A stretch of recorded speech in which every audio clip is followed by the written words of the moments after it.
Hey friends! Welcome to the Drug Prevention Power Hour, where we empower leaders in youth drug prevention. After creating a student-led movement hosting epic drug-free events across the nation, your host, Jake White, dedicated himself to making the prevention field more fun, impactful, and relevant for today's youth. So if you're in education, counseling, public health, prevention, or just a caring adult looking for strategies to protect your kids, we hope you subscribe and learn from every show. Coming to you from Jake White and his team at Vive 18, enjoy this episode of the Drug Prevention Power Hour.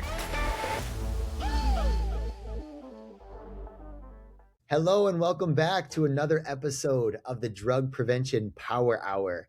I'm hanging out with a new friend, Matthew Williams, and we just met at the Voices. What was it called? Sober Voices, Amplify Sober Voices. Yes, Amplify Sober Voices. I had such a good time, Matt. It was Yeah, awesome. I mean, you did a great job up on stage. Awesome energy, awesome information. It was like a really great event. Great way for them to kick off Podcast Fest. Yeah, Whatever it's Podfest, called. right. Podfest, yeah. Yeah, I had no idea it was such a big event, and that like even our group too was really big for a first year gathering. I think you said there was almost 60 of us. Yeah, it felt around like 50, probably 60. Yeah, it's a good average. It's a good estimate, actually. Yeah, for sure. Right. For the first time and just our little subgroup, it was very, very impressive. And Matt, I got to chat with you a little bit, but left me wanting to get to know you more. So I'd love for us to just explore, chat a little bit about life, what you're doing, the hope of recovery, all that good stuff. So this is going to be a fun episode for everyone listening. You'll learn a little bit about Matt, but what I've seen so far is he's doing some pretty cool stuff with nutrition, with health, kind of a passion of his, but also just active in the recovery movement. So Matt, just kind of give us your general, like, what's life like today? Tell us about you. Yeah, I mean, again, thanks for the intro. Thank you for the opportunity. A little bit about me. I'm sober since May 17, 2010. Life today is pretty remarkable, man. I get to do a lot of things that if you had asked me almost 16 years ago, told me 16 years ago this I'd be doing, I'd kind of look at you funny, and I know you shared something similar to that with what you're doing. But yeah, living a sober life. I'm really grateful. Amazing community, tremendous connection, created a really cool snack bar that is growing and continuing to grow. Doing a lot of coaching and training in the kind of like the gym space. We own a gym right next door here in South Florida in Boca Raton, and get to do a lot of work kind of helping younger people, right? I was a former elementary school teacher and coach.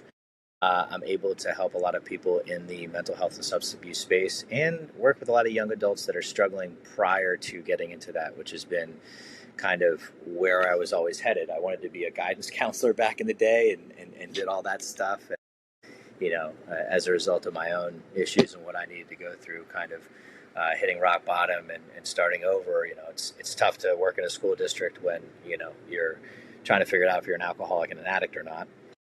But super grateful for where I'm at right now. I have an amazing wife, an amazing team, amazing community, and just, really pumped, especially when I get to meet other people like yourself and people that are, really passionate about what they're doing, that are doing the things that are, you're talking positive about, that, really excited about giving back, really excited about, spreading the awareness and sharing the message, whether they're sober or not, because, I mean, we have a really, not to be dark, but we have a really big epidemic and a lot of people suffering, and the world shutting down opened up a lot more of that. And I think exposed a lot of people, not in a bad way, for people to hopefully get help and to seek some community and some connection and maybe, change the way they're doing things.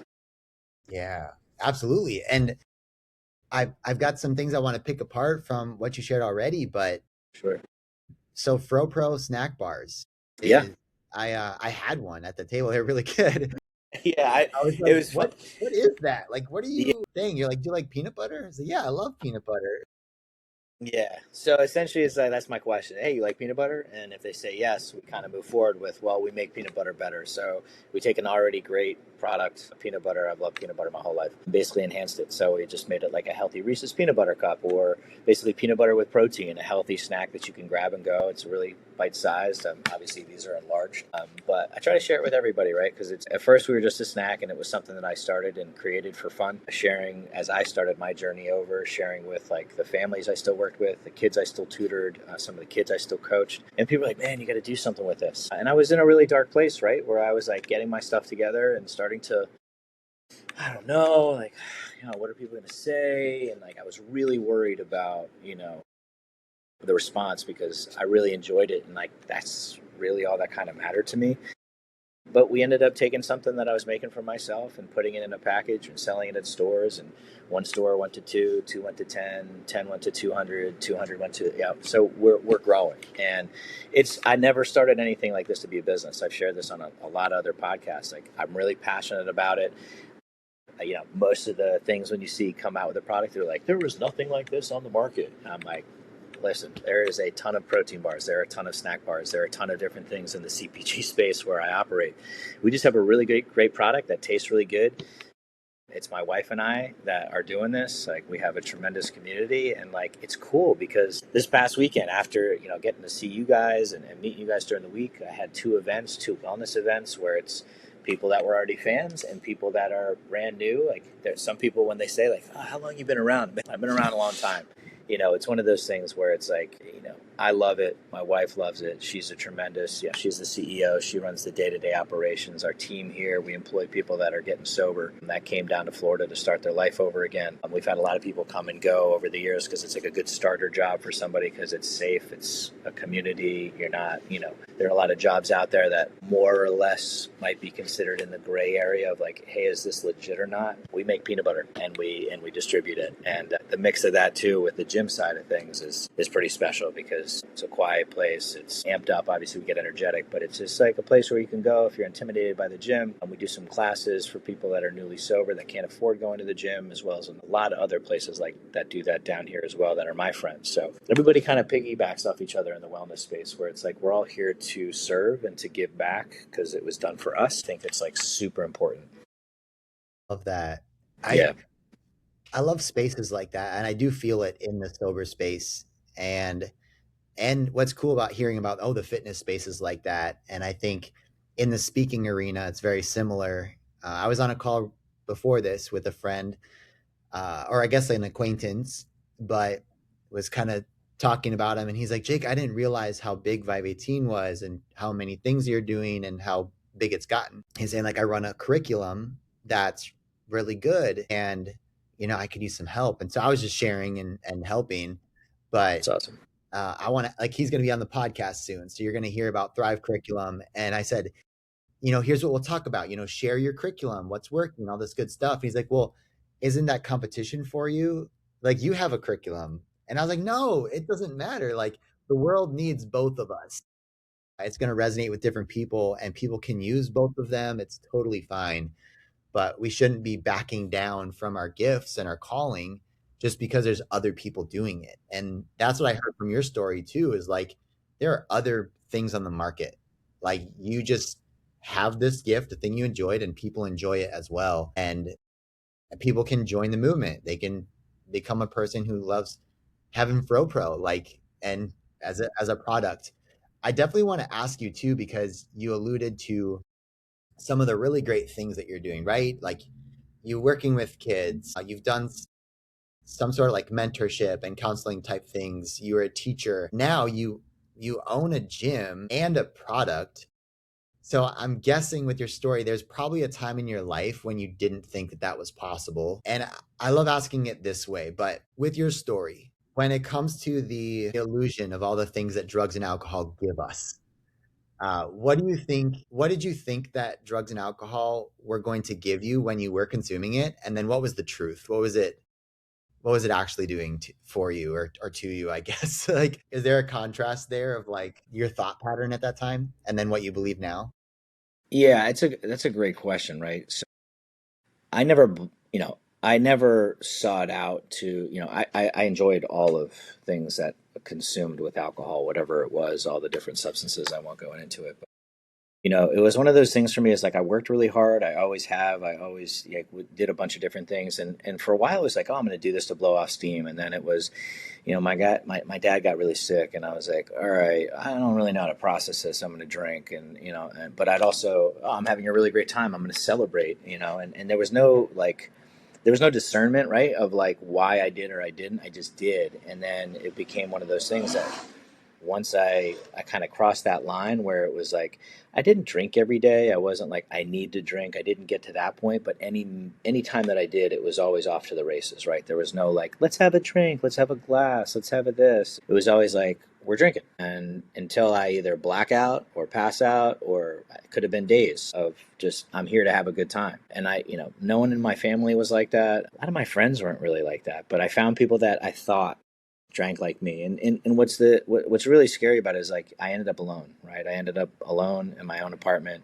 drinking by myself, pre-gaming by myself, going out, realizing like I love people, I love socializing. But when you start to act out and you start to do those things, like a lot of people are like, hey man, we really like you, like we think you're a great guy. But like when you go out, kind of I didn't fight, I wasn't anything like that. It just became a different person. I became like that zombie of like my eyes would glaze over and it would just like I would power through.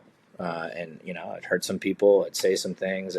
Just not good human behavior, right? And that was all as a result of like over-serving myself. So I don't necessarily like believe that I did it for any reason other than the fact that like I obviously use it as an excuse, like, oh, if your dad was dying, you drink like me, or oh, if you were going through this, and like I pointed fingers at that versus taking a look at myself. And that's the thing. It's like when I got sober, it was the first time I really looked in the mirror and was like, I don't like you.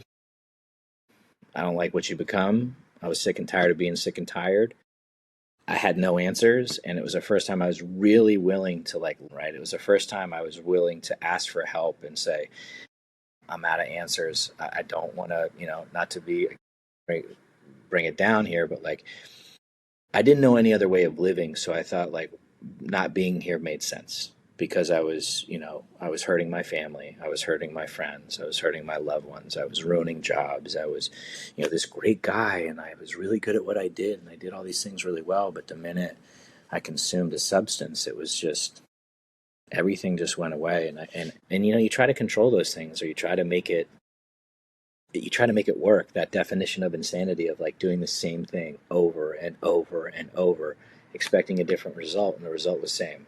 I was hurt, someone else was hurt, I didn't feel well, and I usually like just blew up my life. So it took a lot of pain and suffering, and I've been around a long enough time where it's like there's a lot of people that aren't here permanently that unfortunately didn't get the chance to get sober, or had the chance and then thought, oh, I can do this on my own again. So it's like a really fine line. So like, I don't know if that answers your initial question. Like, I don't think there was ever really hey, I'm doing this because. All I know is that getting sober and staying sober, it's a lot of work. Like today, today, I'm not thinking about having a drink or a drug. I'm trying to work on that, my connection with, my higher power. I'm trying to be aware and connected to the community, how I do things, how I operate, what are my motives, how am I showing up for other people, how am I showing up for a podcast, how am I showing up for my clients or my wife. And kind of taking the stuff that I learned over the last almost 16 years and really trying to like incorporate it into the day to day. Because for me, it's like I had to really learn how to do everything. And again, I say this that my family is amazing and was amazing. And there's not like I've heard a lot of really crazy horror stories about people's childhoods. I was really blessed. I had two loving parents, two older brothers, like just amazing. And I still chose and went over the line. So yeah, today is infinitely better than any really great time I had out there drinking or doing the things that I got to do when I was consuming alcohol or drugs. Yeah. Well, that's what's really interesting to hear is that you didn't ever feel like there was maybe the term is like the rock bottom, right? Like I There did this was that, terrible. yes. There was okay. Yeah. Well, that I didn't know how crazy I could get with this, but like that occurred where I had a DUI and I ended up essentially in jail, jumpsuited. That's for another podcast, I get. But it was Yeah. a very, it wasn't my first time, but it was one of those times where like I was beaten physically, financially, mentally, spiritually, like all the things had finally hit, and I came to, and I was like, I'm just sick and tired of being sick and tired. I don't want to live anymore. I don't know what I'm doing. I'm 28 years old. I blew this opportunity. I had to call my family and tell them it happened again. And it was all these things that finally were like, have you had enough? Are you done? You know? And that is so interesting because so you have the moment to start using, and it wasn't like, oh, I used for this reason. You kind of stated that, like, there wasn't like a specific reason, but something that you did and it would take over, you'd use it a lot, and Yeah. then started affecting your life quite a bit. Yeah. And then there's life on the other side, which is amazing. And getting to meet you, like just being the person in the room, you're so inviting, you're so welcoming. You have this confidence and presence about you that makes people feel good around you. I And I appreciate don't that. know if you know that about yourself, but like I picked it up right away. I appreciate you saying that. Yeah, for sure. And I think there's something about it, selflessness and hard work, because you have, I guess we all have the ability to turn away from our past and to start new. And you mentioned your higher power, like mine is Jesus Christ. And I know that he can take a lot of my burdens, and my low moment is not nearly at the same point as your low moment, but we experience them the same, right? Like Right. have it's something that I want to run away from or I don't want to happen again. And we all want to live our best life. We want to do the best we can. And what I've been obsessed with recently is how do I say that? Like, I honestly haven't been able to put it into words, but Mm. I'm trying to find this contrast between living life just for me, where the only goal is to make me happy and the things that I want and my comfort. And usually that backlashes normally Yeah. when Doesn't I work out too well. no, which is funny because I'm just focusing on me. So you think, well, I can at least handle making me happy, but all the ways that we try to do it are not normally great ways. And then when I get out of my head and think this life is not about me, but it's about a greater mission and helping others, I end up doing things for others, but they end up making me happy. Mm. And so I'm at this, I don't know how to say it succinctly, but That's the paradox. the paradox, yeah, of like, man, the quick and easy thing that comes easy for us might be destructive or selfish. And I want to live a way that's selfless and that builds up others, but turns out just makes me into a better human anyway. Yeah, they say to get out of your head and out of your way is to go help another human. Because in turn, selfishly, if you're doing something with the motives of, hey, I'm going to do this to help them, not what they can give me, what are they going to do for me? How is this going to benefit me? But there is a thing like that in business though, where you can give and give and give, and you can be the nice guy, and there are a lot of experts that talk about that. But there's also business where it's like, hey, this has to be like mutually beneficial. But when it comes to like, hey, whatever I'm doing with my peanut butter snack bars, whatever I'm doing with a workout, whatever I'm doing, playing pickleball or whatever it is that I get to do for the day, like if I'm with other people and I'm just there to be there, whatever, right? Like we talked a lot, you heard a lot on stage at the event we were at, where it's like, if I can just help one, right? And I needed someone to tell me that because I was worried what other people thought. And I'm intense. I'm intense about this life because like I kind of squandered, like I could sit in my stuff, if you will, and think about all the years that I wasted tapping into that potential that everybody said I had for years. And it's like, I don't want to waste it, right? I've seen so many people that do the deal and are on the right path that, God forbid, sicknesses or things that come up or just life circumstances or just tragedies where it's like you're here one day and you're gone the next. And it's like, sometimes I say, it's like, if I was gone tomorrow, I'm pretty proud of the last 15 and a half years. Like I'm thankful to God for what the opportunities he placed in my life. I'm thankful that he put a woman that agreed to marry me and is my business partner, my best friend, like putting people into my lives, that some that showed me what not to do and aren't here anymore, and some that showed me what to do and how to do it the right way with the right level of integrity and intention, right? So I think it's like sometimes it's hard. And again, like when I say these things, I always say like not every day is perfect, right? I will stir the pot and insert myself into situations that have nothing to do with me for whatever reason. It's usually because I'm not feeling good about myself, or I feel less than, or I'm not enough. And I've really been working on that since I got sober, and it's less and less, but it's still there, and I have to honor that by saying it, right? Because like I know some of the most successful people in the world, and success measured by their success. So again, just take this for what it is, that are miserable or unfulfilled or looking for something or seeking. And I can relate to that because I still seek. And, when I think of God, or I read the scripture, or I pray, or I meditate, it's like I can stop seeking, right? Like I found my connection. I serve the community. I serve a loving God. I serve in the way that I have a relationship with my wife. I serve in the way that I show up for people. And, sometimes that's really hard. And I don't know if you've encountered that because you're a young guy. But it can be really tough out there because you'd be like, man, how do people get away with acting like that? And then I think of myself, right? That I'm like, I acted like that. I didn't really get away with it, and I know that they're not getting away with it, and they're in a place of probably some pain and suffering. But maybe this conversation, changes someone's life, or maybe someone listens to this, or sees what you're doing on stage or working. It's like whatever. It's like if I'm doing the right thing and I'm trying to give back because I took for so long, hopefully it's going to help somebody. I know it's helping me selfishly, but like hopefully it'll reach somebody else, or a younger person that like is like, yeah, I know what that feels like. That's what that is. Oh, okay. And they maybe know, I don't want to take away from anyone's journey, but maybe that's just like they're doing this and they got to go this way. I don't know. Yeah.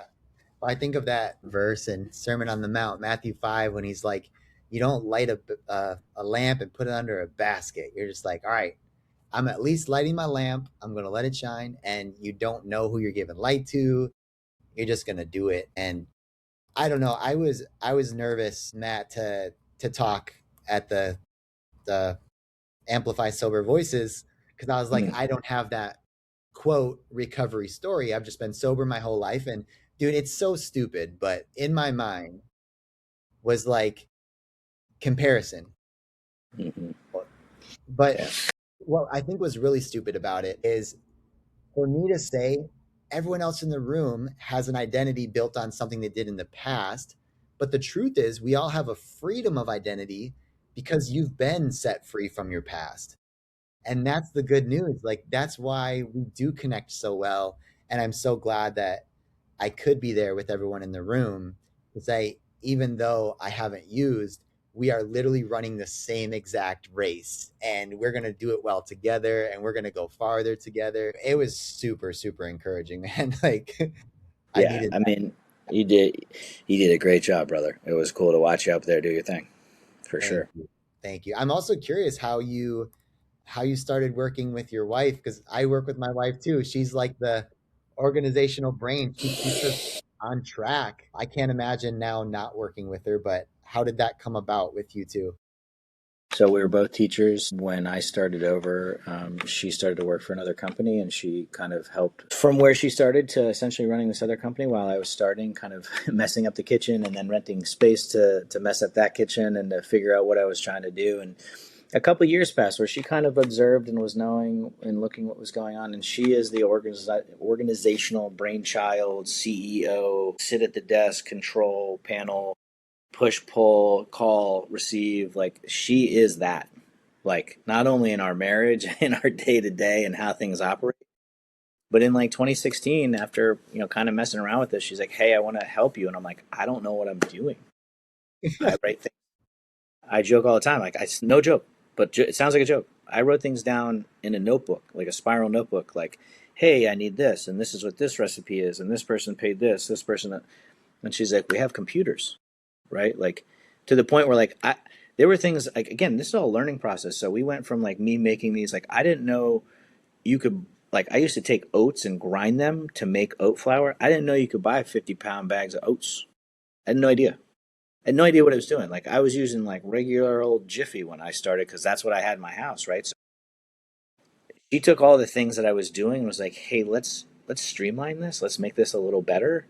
And we went from our first location that we rented space to 2 years later, we opened our own brick and mortar, right? Where we had a little bit more of an advanced piece of equipment to today, where if I took you into the next room, there are machines in there that I'm like, this is like crazy stuff that I know. Like, it was built for us. It's like it has a stamp that stamps our logo on the bar. It separates, it cuts it, it wraps it, but it needs human contact, right? We're not like AI automated, but it's like she took this idea and this basic like guy that like works really hard and effort and just kind of was like, all right, hey, let's condense this, let's streamline this here, here, here.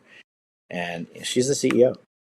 I'm just the founder. And I say just, but I'm the founder. She's the CEO. So she runs the team. We have an amazing director of operations, marketing team, people that show up here for work. And it's like a little family, right? And it really is something where like sometimes when I'm getting down on myself, I kind of, I'll call someone and they'll be like, hey man, like do yourself a favor and like step outside your office and look at the road. He goes, you remember getting driven home on that road when you wanted to kill yourself in 2010 and you didn't think life was worth living because like you didn't know any other way, and now you're sitting in an office and you have all these things that God blessed you with, and it's like it might be hard, it might be challenging, there might be some ups and downs, but like it's way better, working. I get it. I get that question all the time. I love working with my wife. We don't always see eye to eye, but one of our, I guess, attributes or faults maybe is that we communicate well, sometimes over communicate. So we know exactly where each other stand. And sometimes it's painful because it's some truth that I'm like, man, I'm not doing enough of that, or maybe I'm doing this too much. But that's one of the greatest things. And I stay out of her way in terms of the things she does. We talk about it and she kind of stays out of my way with the things that I do. I love events. I love this stuff. Like she'll do it, but she's like, that's you. And like, there's certain things where like, I'm like, yeah, that's you. That's not me. And I love how you kind of shared about that, about you and your wife, because I think you can really have a fun relationship and dynamic, right? Where you know what each other are good at. You both can probably do everything, but like, where are the strengths? Where are the weaknesses? How do we support each other and pump each other up when we're struggling? Or how do we add value, or just sit there and observe and just be there, a silent supporter? Yeah. And so our audience is running an organization, right? They're focused on recovery and prevention and public health and things like that. So I just want to pull something from this because I think you're a perfect example. Is the person who is going to help you the most happened to be your wife, and she had all these strengths to offer, and she probably just loves you so much. She's like, hey, let me help you, and your product is this awesome snack bar. And for the rest of us, we might not be living with that person that we're supposed to work with. But if you share your story with every person you get a chance to, if you know what your next need is and you put it out to your network, I've found that before, when I wouldn't want to ask for help because I didn't want to burden people, or I didn't want to be known as the guy who just asked for favors all the time. And it turns out people want to help, like they're waiting. And the cause of recovery and saving young lives from addiction, like, oh, there's so many people who want to help with that, but they have not been invited. So if you're listening to this, this is your reminder.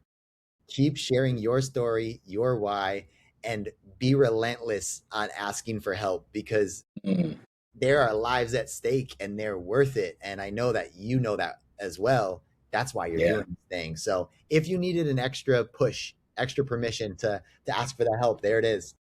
Go get it. Go get it. Yeah. Yeah.